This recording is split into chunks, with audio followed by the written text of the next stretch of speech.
Hey, incredible parents! I have a special message about the Recess Project. Imagine every child having the chance to play freely. The Recess Project is on a mission to transform school playgrounds into inclusive spaces for kids with disabilities.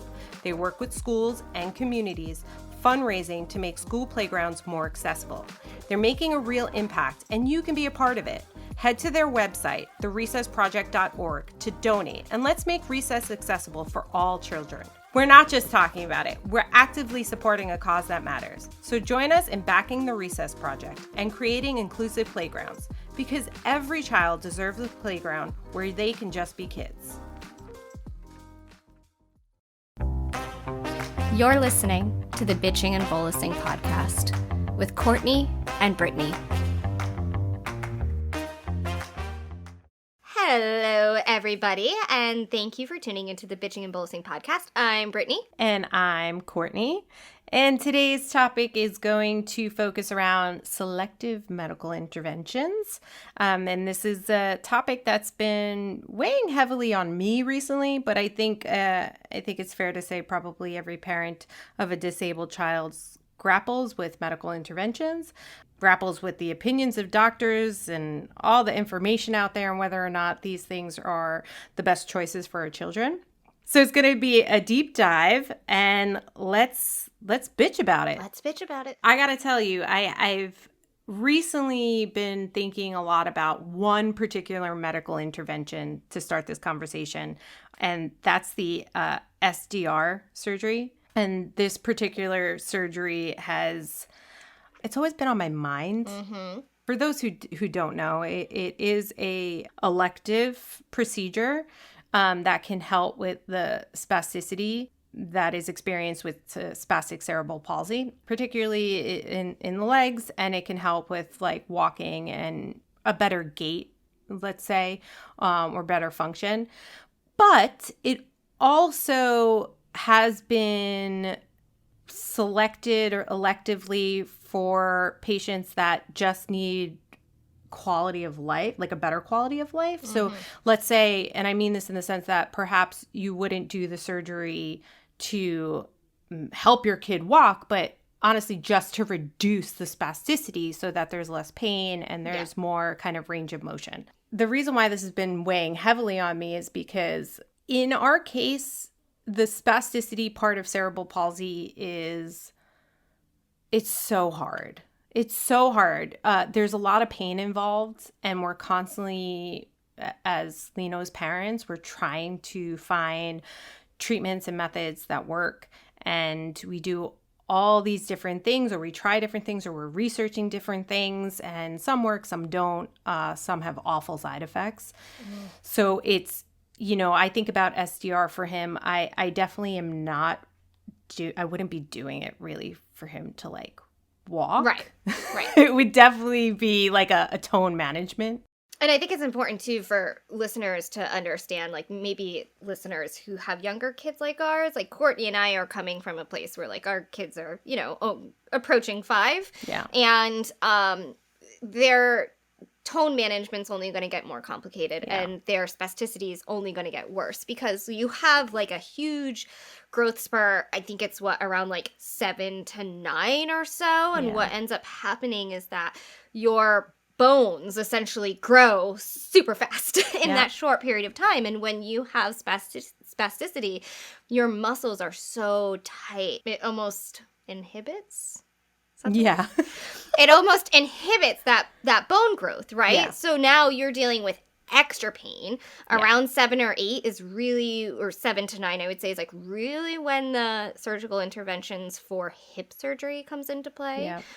Because that's when you're seeing a lot of that. So for us to be sitting here talking and our kids are only not even 5 and saying spasticity is very difficult right now for us to manage to keep our kids comfortable, we also know that's only going to get worse. That's the tricky thing, is because spasticity, it actually doesn't worsen, meaning like how the brain signals to the muscles doesn't actually change at all. But it's that growth that the muscles can't keep up with the bones. Yes. So it seems like it gets worse because it's just the managing and trying to really super tight muscle, you're trying to figure out a way to stretch it to fit the growth of your child. That's really what's happening.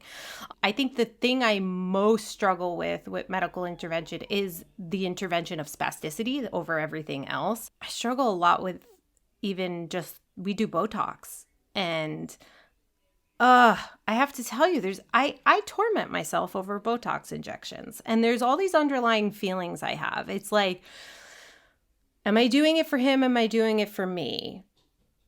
Would he want this? Does it help him? I mean, I see benefits sometimes. Sometimes I don't see benefits, and it's so hard to 100% get him to communicate how it feels for him. Yeah. We tried to take a break for a year, and it was really hard. So we just went back to doing it. And I got to tell you, I torment myself about this. I don't know how I feel about it. For us, there's a very valid point that Botox is a neurotoxin, Yeah. right? And that's really really tough. Like, you throw really a fucks with my neurotoxin. head. Like, throw a neurotoxin at a kid that's already got brain damage, and it's really tough. I mean, we're not on the Botox train yet, but it's so tough because Cyrus's CP neurologist, she's known as the Botox queen around here. Like, she's the what Botox. a title. I know, but like, that's her thing. Like, she's super, super good at it. Knowledgeable about it. Super knowledgeable and all this. And there's almost like this back and forth between her and Cyrus's physical therapist of, like, you know, neurology being like, you know, let's look into Botox. And his physical therapist is like, no, it's a neurotoxin. Let's work on, you know, stretching and this and that. And so we've been avoiding it this whole time. Yeah. And so I understand if we jumped into it, I'd be in the same exact boat of like, I really do beat myself up about it. And it goes to show that sometimes we blindly will follow medical providers. And then the advocacy part of, like, learning that you really shouldn't. You should ask questions, and you should probe, and you should try to get more information and this, that, and the other thing. And then there's just always this counterbalance of, like, you are in so many ways still just like a desperate parent because you just want some sort of relief for your child. And this also goes into the complexities of medical interventions with also just the lack of research, right? When we're talking about, because it's right now we're focusing on spasticity, cerebral palsy, there's also just a lack of fucking research. So there's not a lot of treatment options out there. And what is out there and proven to have benefits in many studies is not the right fit for everybody. It's not. And it's so hard to, like, make these decisions and navigate the feelings of, like, am I just being an ableist? Am I just trying to do this? Am I just trying to do that? What would my child want? I'm sure in some fashion it gets easier perhaps as child gets older, and if they can communicate to you what they like. But there's so many times I wish I could just turn to Lino and be like, Lino, was that worth it? Should we do that again? And it's so tough, too, because, like, they're at such a young age. So even... Yeah, it's like, would they even fully understand the complexies of it? Yeah, and it's also, like, the long-term effects, whether they're good or bad. And that's something that like, a toddler or, you know, a younger child, they're never really going to be able to know that or understand that. And hell, we don't even know that, right? Like, and it's so tough because these are the things that Courtney and I are talking about right now, and I think that we're probably eventually going to make a shift from, like, surgical interventions to more, like, pharmaceutical interventions and stuff like that. But specifically with the surgical interventions, I remember there's a very well-known, I guess, influencer adult who has cerebral palsy, and he was asked if he ever had SDR done, and he said, he's like, I have never done anything that's been permanent, and I advise parents to avoid anything that cannot be undone, because once you cut, you cannot uncut. Once you cut the nerves are cut. Like, you cannot undo that.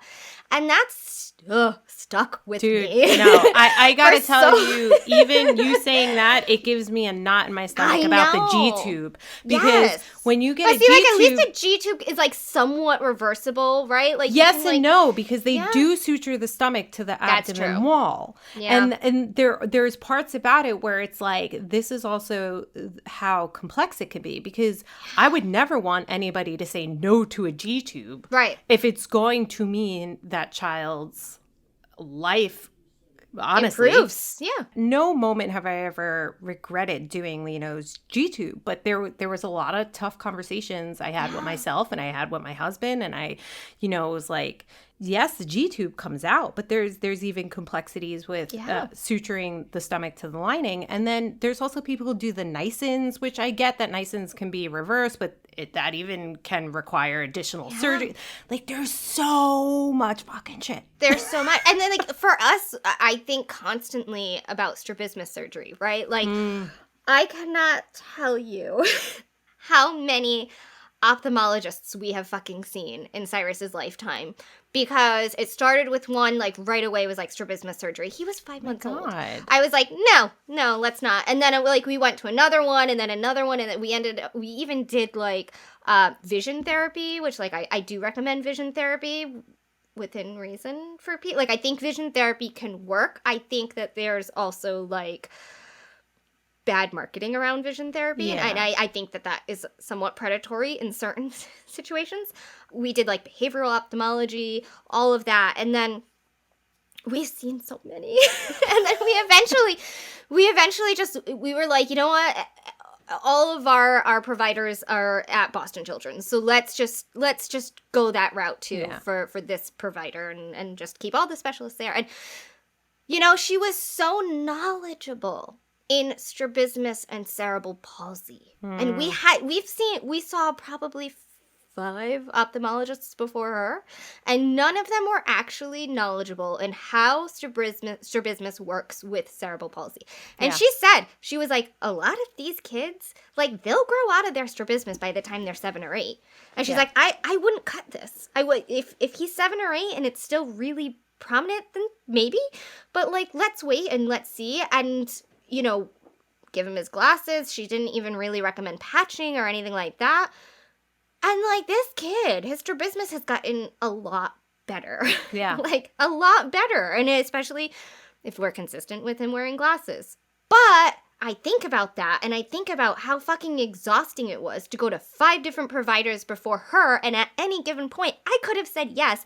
And most likely, the way that his strabismus is, it would have overcorrected. And she even said that. She's like, if I correct this now, even if I do the most minor cut, by the time he's 7 or 8, this is going to overcorrect. Yeah, because vision doesn't fully develop until that age. Yeah. Your story just now makes me think about the feeding journey we had, because it was similar, and it shows the highlight of finding really good providers. Yeah. Because we went through hell from a gastro perspective. Once feeding issues started, it was just chaos. And the first gastroenterologist we saw was just like, meds, specific formula, blah, blah, blah, blah, blah, blah, blah, blah, blah. And it was like, you couldn't get a word in edgewise. Nobody was listening to anything we had to say.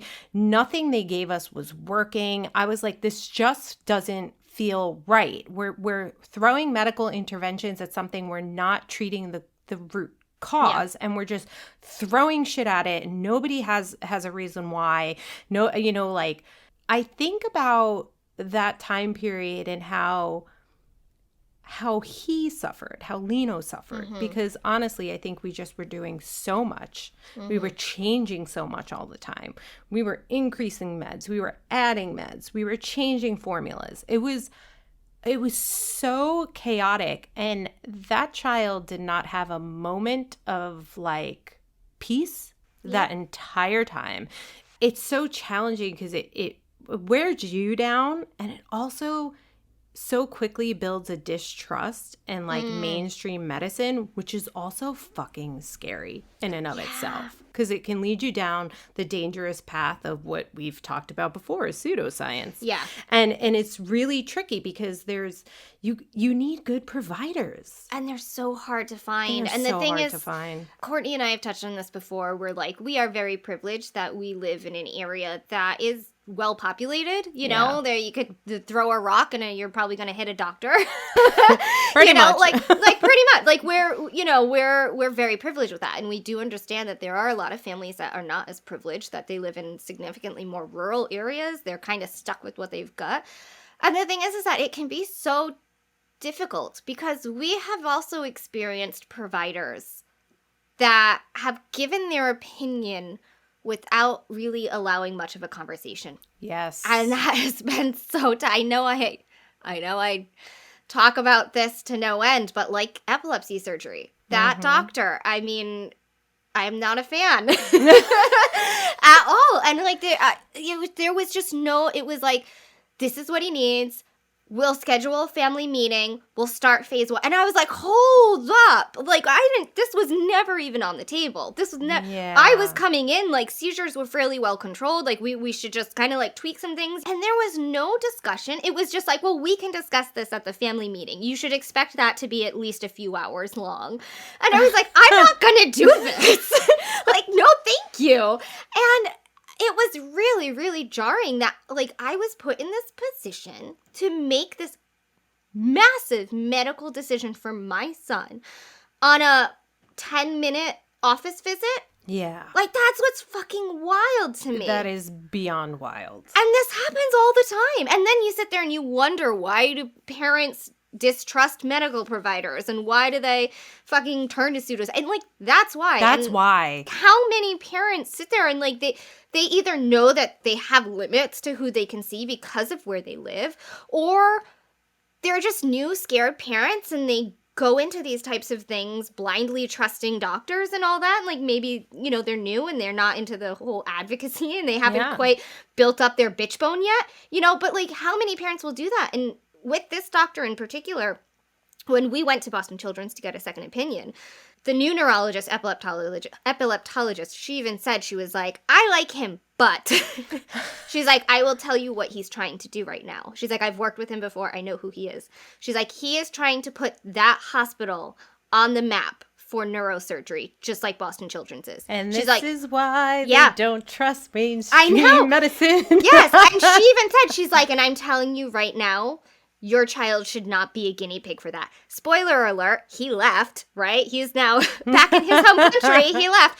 But the scariest part of this is that maybe 9 to 12 months after this happened, this experience with this original doctor, maybe 9 to 12 months after that happened, they had a radiothon. They asked us to be part of the radiothon. We were just like, yeah, sure. Like, our son had never had surgery or any inpatient stay at this particular hospital, but he did do a lot of outpatient therapy there. So we're like, well, we'll talk about that. I ended up listening in on the radiothon just because we were on it, and I was like, oh, I want to hear put us. it on, yeah. I cannot tell you how many families were on that radiothon discussing recent epilepsy surgery. That's crazy. Fucking jarring to me. Jarring. Because I think about that and I'm like, we are a really fucking small state.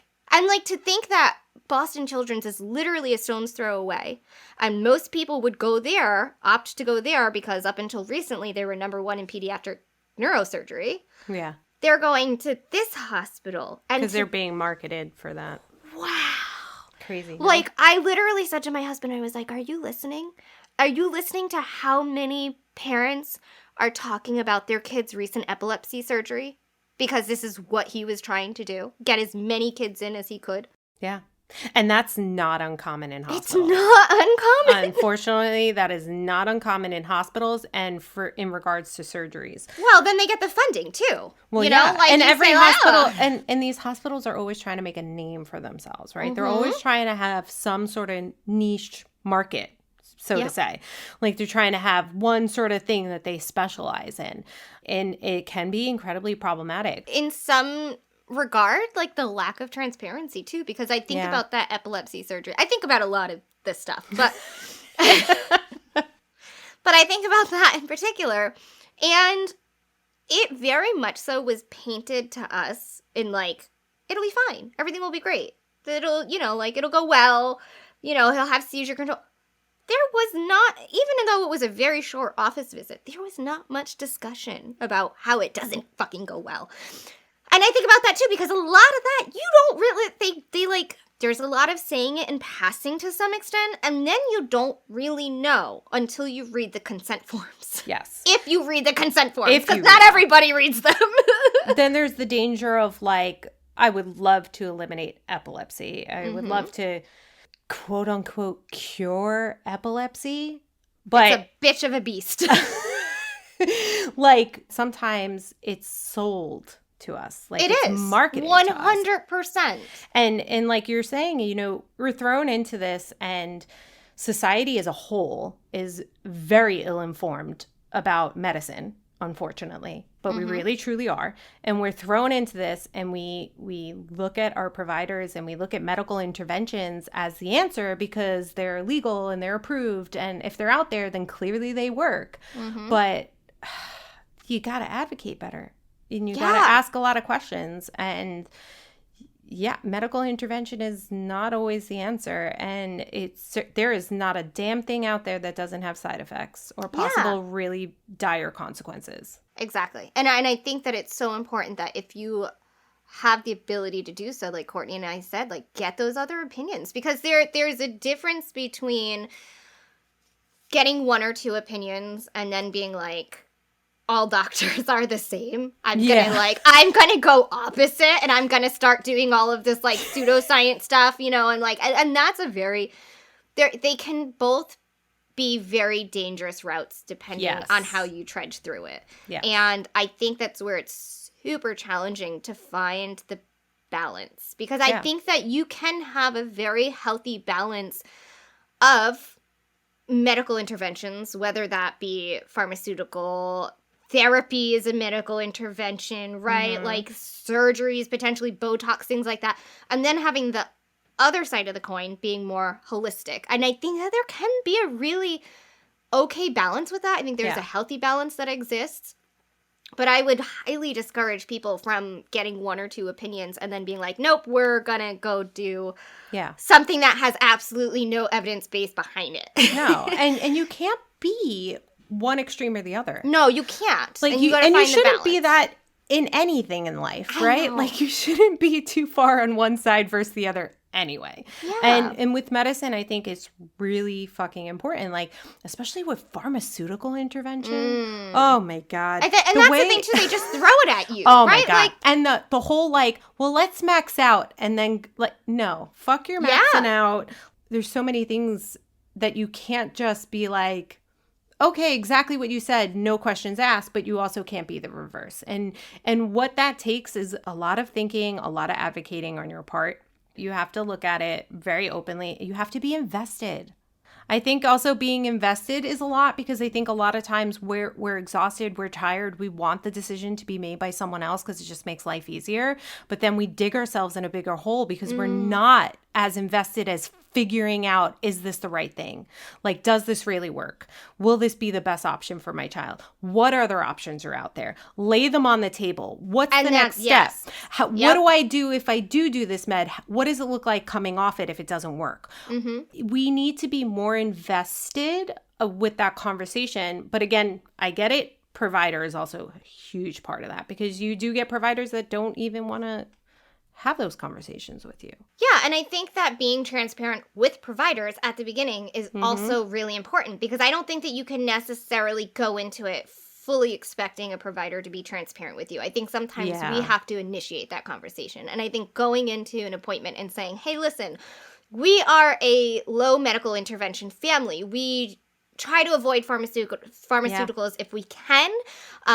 Let's come up with A, B, and C. Like, what can we start with A? If this doesn't really work, how long are we trialing this? What, if we move to B, what does it look like coming off of A?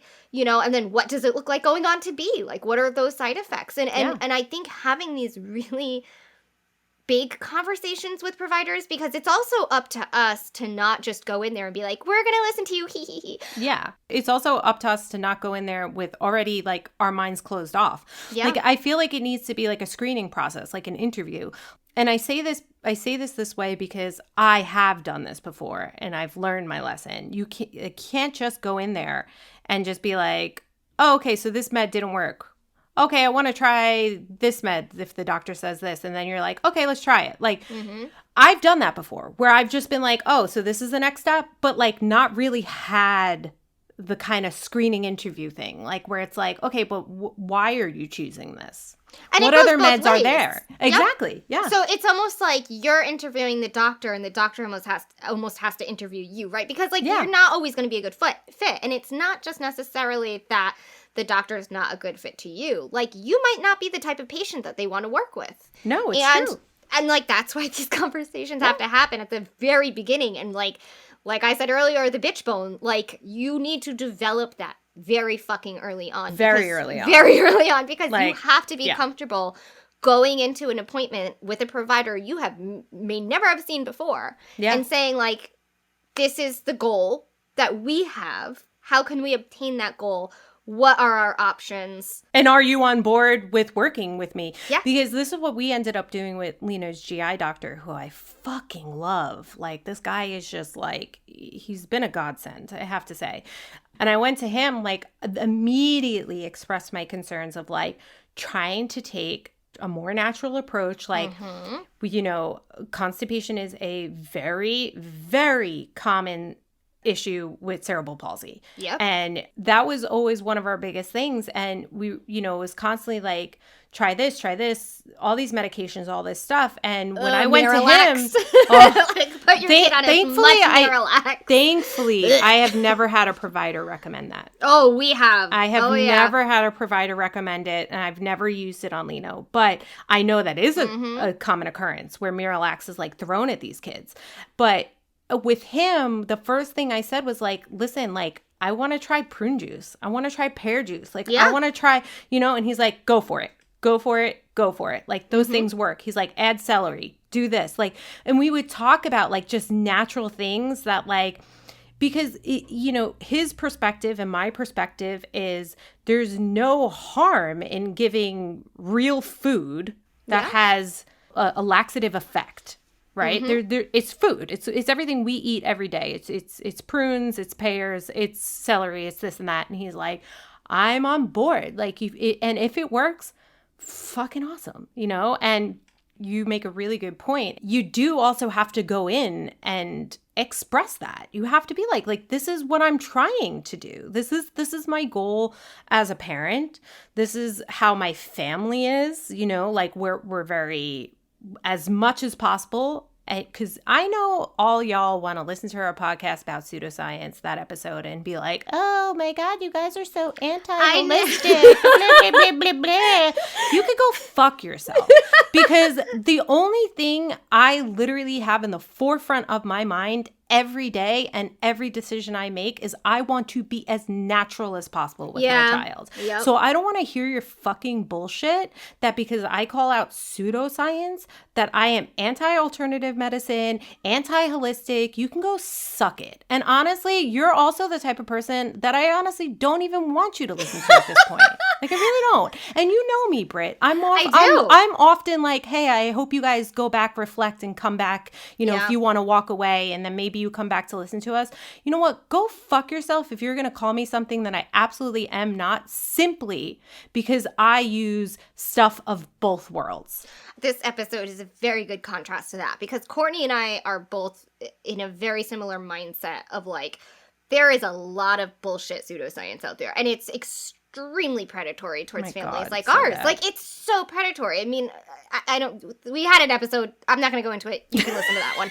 But at the same time, Courtney and I are both extremely well aware that mainstream medicine can also be very predatory. Oh my Case in God, point, yes. epilepsy surgery for us. Yep. Like, and I think that there's also something to say that, like, there is the underlying tone of eugenics in certain medical practices 100%. with certain medical providers. I mean, I think about the Chi tube stuff, right? And I think about how many kids are put on formula when it's not medically necessary. Yep. Kids that would otherwise be eating real food. Yep. And it's, you know, there's the whole, it's simple, it's easy, this is why you do it, this, but then there's also the, like, keep them weak, keep them not thriving, you know, like, there's a lot of that undertone. There's also the doctors and practices that partner with certain brands. I know. Go fuck yourself, Ella Yeah. Care, shoving that shit down my throat. Like, fuck you and your Ella Care. There is a lot of that, and you know, we really want to bring to light that too. Like, eugenics is extremely prevalent in the mainstream medical world, and you know, just like as an example, my best friend had her son. Her son was in the PICU. He's got a rare genetic condition. And so when he was in the PICU for, I think he had RSV or rhinovirus, and while they were there, my friend said to the doctor, you know, like, have you seen a lot of kids with my son's type of condition? And the doctor actually said, you know, having these kids survive past the NICU when they otherwise wouldn't makes my job significantly harder. Oh my And she was like, God. huh?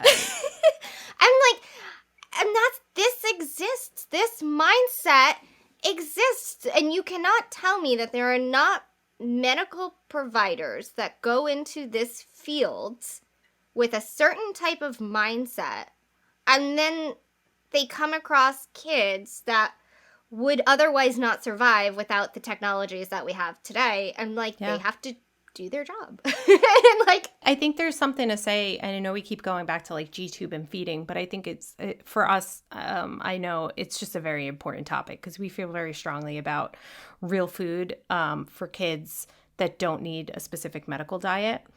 But I also often think about how doctors do help cater to parents who are like, I just need the easiest option, instead of Yes. advocating for a Yes. thriving child. yes. I'm Yes. sorry, but that fucking irritates the fuck out of me. Yes. Since we made the switch, and just to give people a little bit of an idea, obviously Lino was on formula. We transitioned to like prepackaged real foods, like real food blends. We even did Nourish at one point. We still do real food blends and whole story meals intermittently. It just helps give me a break from blending. but the progression of his health through the whole journey, this child fucking thrives. I mean, on wouldn't real anybody? food. Like, wouldn't anybody? This is like, my fucking point. And like, I get it. Like, I get it. There, like, I just told you, there are times where I'm like, you know what? Fuck this. I'm fucking tired. I'm just going to do real food traveling. blends. Yeah, no, it And you know what? happens. I equate it to the same thing of me just throwing in fucking microwavable mac and cheese for Luca. Like, it's the same sort of thing. Sometimes I need a break. I don't have the patience or the time to cook. So I'm just like giving an alternative that might not be the most ideal, but it's better than like, you know, McDonald's. Yep. But, you know, I get that aspect of it. But I also think providers should not just be listening to parents when they are not the patient. Yeah. So, like, when parents are going in and they're like, oh, I just need something simple. I just need something easy. My life is too difficult. I'm sorry, but as a fucking provider, you should also be advocating for the thriving quality of life for a child. Yeah. And give the resources for that, whether that be Yes. speaking with a nutritionist. The reality is that there are a lot of families that are very busy families. Maybe both mom and dad work, they have appointments, they have this, they have that. I know families that kids are not disabled, and like 95% of the week they're eating out. I'm like, it's easy. And so I understand that those families even exist with kids who are disabled. And I think that this is why I'm saying, like, provide the resources then. And like, Yeah. you know, I don't work. I mean, like, I take care of the kids. So I try to cook a meal almost every single day. And then, like, I will cook Cyrus an extra a serving as if he didn't have a cheat tube, Yeah. and then throw it in the blender, and then that's it. And some people can't do that. I understand that, but then provide the resources to say, okay, you're clearly not going to go out to McDonald's and get, a Big Mac and blend that up, nor should you. But here's a nutritionist. Come up with 5 meals that you can quickly make at the beginning of each week, maybe on a Sunday, and rotate them and do it super quick. Even if it's not every day. Like, I also like to tell people about the whole blending thing, because it really, for me, real food as a medical intervention, right? It is such a huge priority in my life. Mm-hmm. It really is. There is a lot of truth to diet having effect on your health, right? Mm-hmm. If you don't agree with that, then I don't know where you are. Yeah. I don't know, because what you put in your body, it affects all your organs. Like, diet is very important. When it comes to G-tubes, just because it's a fucking medical device does not mean diet needs to be treated medically, unless there's a medical condition that requires it. Yeah, there's always kind of this looming fear for us as parents that if we do not do something that is recommended to us, are we having somebody come knocking on our door for a well visit? Like, oh my God, yes. And I had this with keto diet, and I still have a huge fucking fear about keto diet. That's another medical intervention that gives me a panic attack. I took a keto class, just to let you know. Ugh. Guys, just so you know. Took a keto class. CHOP, I love you as a hospital, but holy shit, you need to revamp your keto class, because it was the most terrifying thing I've ever done in my life. They showed a picture of an example meal, and it was like a half a hot dog, a glass of heavy cream with oil poured in it. And I was like, no fucking way.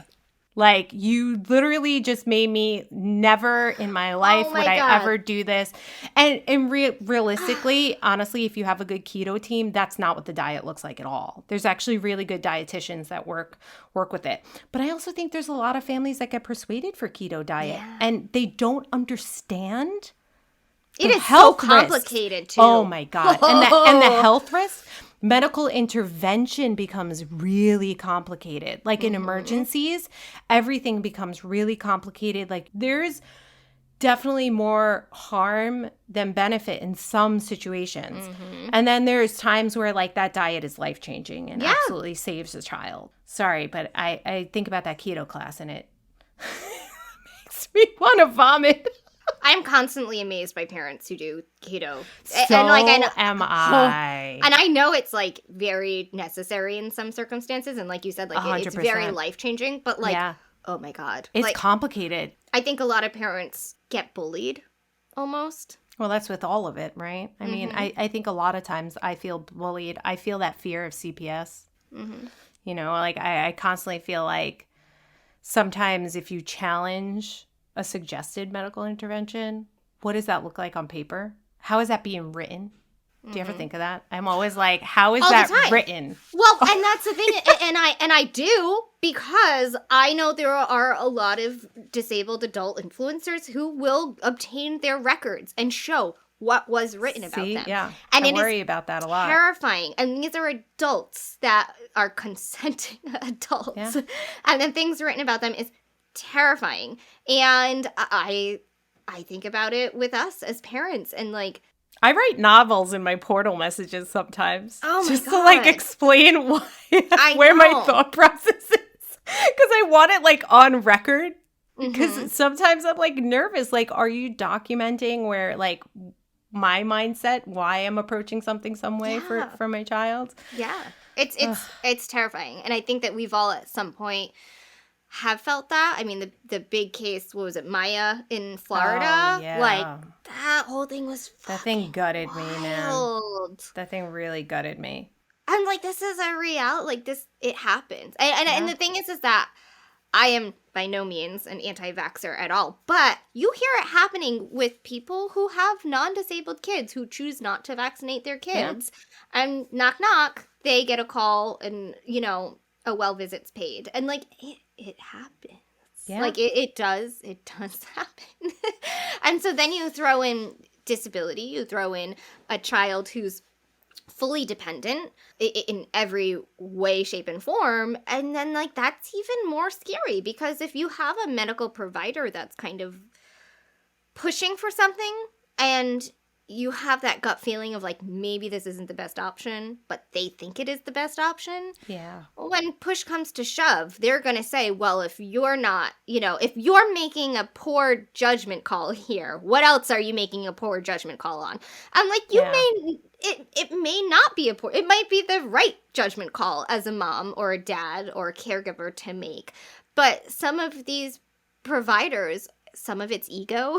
Yeah. I mean, yeah. Right? Some Doctors of it's ego. and egos. Yeah. I mean, we've all experienced it at some point. And some of it's that. And some of it is just like, this is my opinion and that's the right opinion. And it's scary. And there's so much pressure when it comes to medical intervention, when it comes to making decisions for our kids, because it can go south really fast either way. Like if you make the decision to do it or you don't make the decision to do it, it can go south. Really fast. There's this fear. More recently, I would say I also, I've added another layer of, just trying to make things more complicated for my life. I started worrying about the ableism of it and whether I'm unintentionally being ableist. So to be fair, we don't do much therapy. Outpatient therapy anymore, but I'm even struggling a lot with like even intensives. And now that Lino's in school and he's coming into his own as a little boy, he really is. I struggle. We're booked for our next intensive up in Napa for next year, and I'm constantly going back and forth, and like I keep getting emails because they keep having openings. And they're like, do you want to come for another one? And I'm like, I know. Do I want to do this? I talked to you about this. Is it for me? Yeah, I know. Well, so I feel like it was actually you planted the seed because you've had this discussion with me about how you felt about how pulling Cyrus out of school for stuff and, like therapy burnout. And we've talked about it on other episodes, but I also think sometimes people forget that therapy is a medical intervention. And, there's this constant looming feeling like, what part of the decisions I'm making is ableist, and it's hard. And I've added this layer to my thought process, so it's fabulous because now I worry about. Yep, I worry about that too. But like super valid, right? Because as an example with us, okay, during Cyrus's last IEP meeting, so last year, we had everything except for speech in class in his school. And I was just like, I don't want to take him out. It was around the same time last year. So like this is same exact time last year, he was having massive therapy burnout. He was getting like really pissy in school. And I was like, you know what? Switch everything to in class minus speech. And it worked. And so then the last IEP meeting at the beginning of the year, OT was like, he startles a lot. I think it might be better to like pull him out and this and that. And I was like, well, like see how it goes. Yeah. And then he gets pulled out sometimes for PT to do his power chair or use his gait trainer. Anyways, long story short, he was getting pulled out a lot. Yeah. Like a lot. And I guess I didn't really quite realize just how much he was getting pulled out until I was being told that he'd started having breath holding spells at school. And that's normally like his first sign of like, I'm not happy. Yeah. And I reevaluated everything and I was like, holy shit, this kid is not in class with his friends for like the majority of the week. Yeah. Like his entire time. And I hate to say this, but it's school. It's school. I'm not saying we shouldn't have those services. I'm not saying they shouldn't get some form of therapy. But it is school. There's also like there's that social aspect that needs to be respected, right? Yeah. And so I was like, you know what? This isn't working. Like it's around the holidays. Like he's probably pissed off that he's getting pulled out when his friends have all that buzzy energy going on. Like they're all excited. And so like I said, like, you know what? Stop. Like let's do a few months. I don't want him getting pulled out unless it's for speech or unless he chooses to use his power chair or go walking in the hallway. Yeah. Other than that, keep him in class. Yeah. And, like, I understand, like, he startles. They're trying to work on, like, fine motor and this and that. And I just sat there and I was like, at the end of the fucking day, like, I don't give a shit if my kid can bring his hand to his mouth. Yeah, to I don't give a shit if Lino can write his name. Yeah, like if like he I hate wants to say do that exactly, then but like work on I it. genuinely don't, and I don't. That's the part that like is really been weighing on me. How much of some of this like push and this advocacy for these things is, what are the ableist tones under that? Yeah, and that's it. And it's like it's so hard to explain to people who are providing these services. Like it's so oh my hard God, yeah, because they're like, what? What? Oh And I'm like, I don't give a shit if my kid startles while he's doing OT. Like, do you think he gives a fuck? Like, I'm telling you right now, he would much rather be with his friends than sit there looking down at a piece of paper trying to write something. Like, I don't care, and he doesn't care. And anyways, long story short, he's at like 2 weeks now with no breath holding spells. And like his nurse is like, this is the happiest I've ever seen him. And like we had to make that decision to, I guess to some extent, like reduce, quote unquote, the quality of therapy, quote unquote, because he's more distracted now. You know what I mean? Like he's more distracted. He's not getting so much of that one-on-one. Like he is startling and this and that. But even though we have, you know, reduced the quality of therapy, quote unquote, because we haven't, but we have to some extent. He's so much happier. Like he's so happy. That's and the I was thing. Like, yeah. It's really more incorporating it, not really reducing it. And I think that's the challenge of like advocating for that as well, especially when it comes to school, because I just had a similar experience advocating for Lino to use his gait trainer in different ways because they kept pulling him out in physical therapy and either not using the gait trainer at all and telling me like, well, we want to focus on, you know, head and neck control. I'm not saying don't focus on that, but like, why are we not using his gait trainer at all? Or they would use the gait trainer only in PT and he wouldn't use it. And now we talked about it and he walks to and from gym in it. He goes in gym in it. Like, and they're like, oh my God, he took 27 steps today. And I'm like, yeah, because he's a fucking kid and he wants to walk down the hall. Yeah. You know, that's also different when it's in school. Like when it's outpatient, it's so much hard to like incorporate. I know. That. Yeah, because you're pulling them away from everything. And I think that there's also the layer that we have to talk about too of like, if as parents, we sit back and we think from a perspective of like, what would my child want? And we make decisions on that. I think that somewhat has a trickle down effect because here's as an example. During one of their recent holiday assemblies, Cyrus was given the task of introducing the class and introducing the song that they were singing and all of this. And I don't know that anyone really discussed it with him. Yeah. And it was, you know, a few days before the assembly and his nurse texts me and she goes, I just realized nobody actually asked Cyrus if he wants to do this. And she was like, can you ask him? Because I don't want to put him on the spot. Yeah.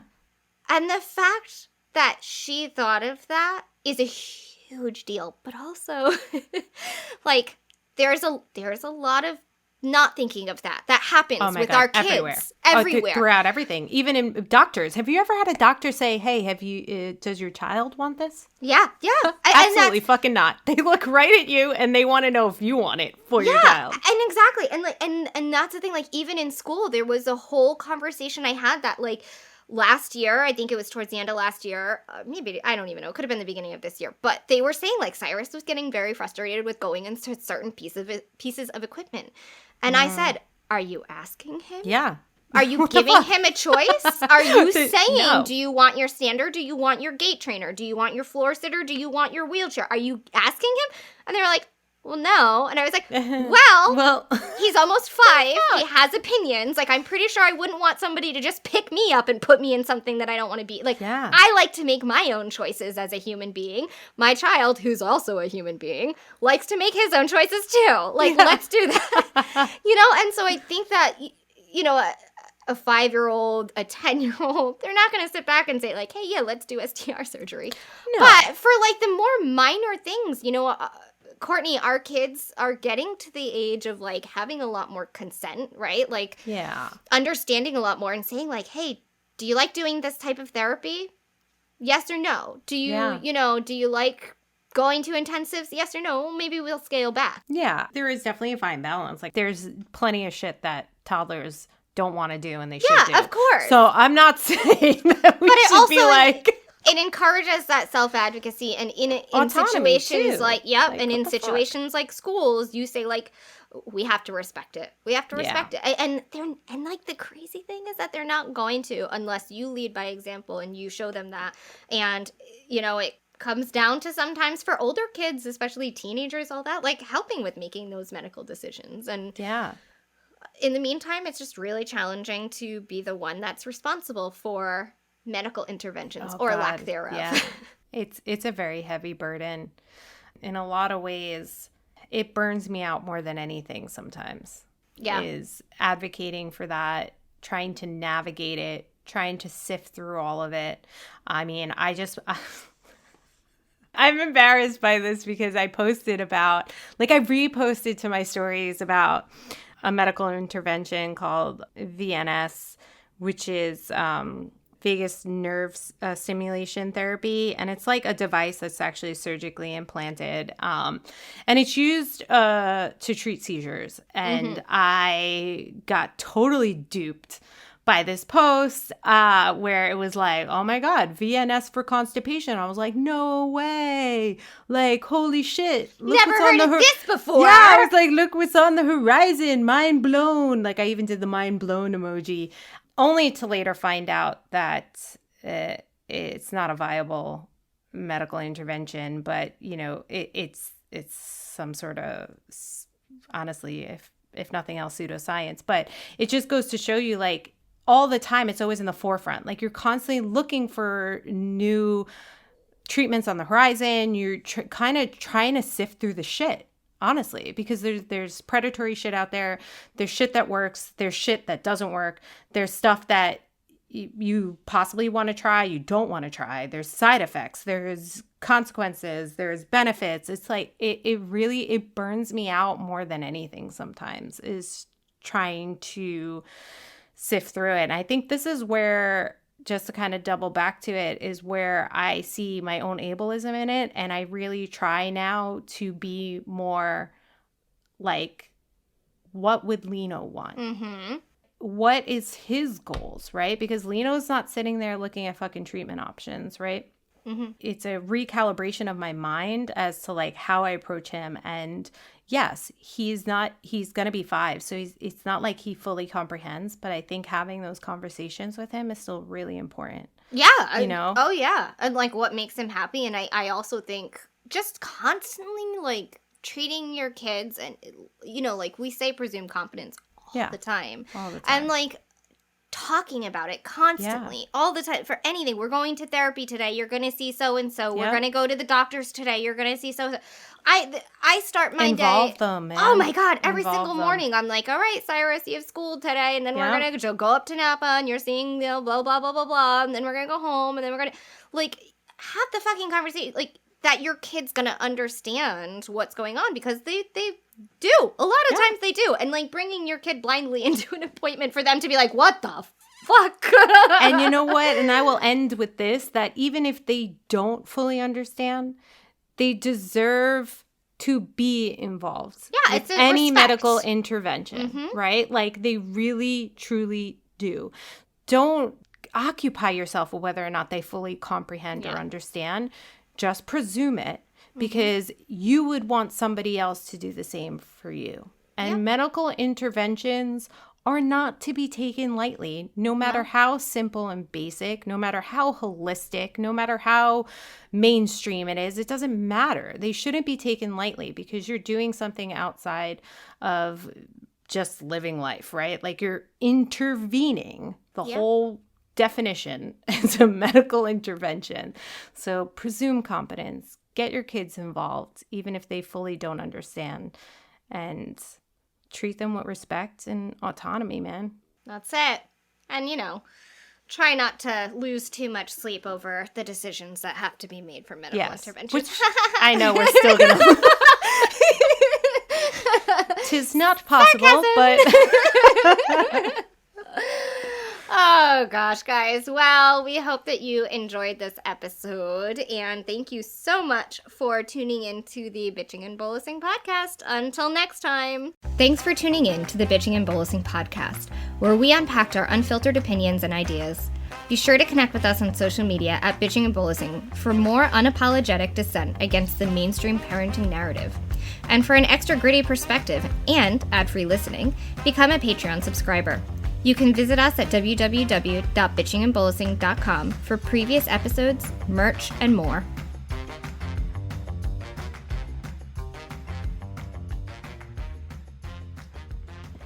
Hey there, parents! We've got something incredible to share with you. Have you heard about Adapted Design? They're making a real difference for families with disabled children. Absolutely. They're all about empowering you to adapt toys and products for your child's unique needs. And here's the game changer. Their how-to book, Let's Adapt for Everyone. It's a guide to DIY adaptations, helping you save big on those expensive adapted products that oftentimes break the bank. Imagine the joy of customizing toys just for your kids. Visit adapted-design.com and let's make every playtime extraordinary.